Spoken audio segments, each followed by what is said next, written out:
natin kung malakas po ba ang aircon kahit nandito po sa likod. So first time po nating sumakay dito sa biyahe, and medyo hapon nga lang po, and nandito po tayo sa second row seat from likod kasi medyo marami po tayong karga ngayon. Papunta tayo ng Manila, and so far malamig naman po. Naka number 1 pa lang po tayo.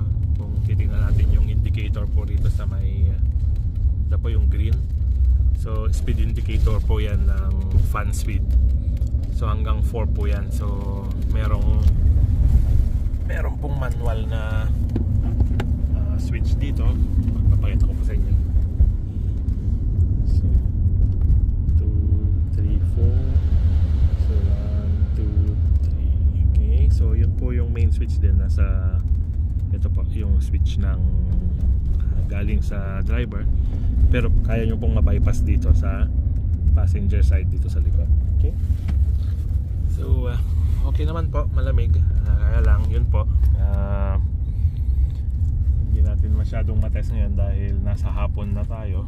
So mas maganda pong matest ulit kapag yung peak of summer na, kainitan, then makita natin kung kumusta yung performance ng ating air conditioning system.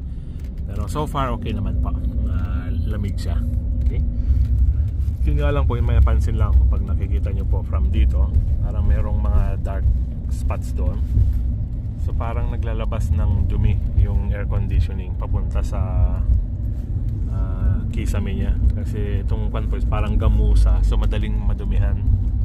Kaya lang titignan nyo po from dito, obvious na galing yung dumi sa exit ng aircon. Okay, so yun lang po ang ating update.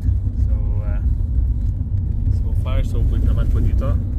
Suspension wise, napaka comfortable po, hindi matagtag. Siguro dahil maganda tong counterweight natin, medyo mabigat.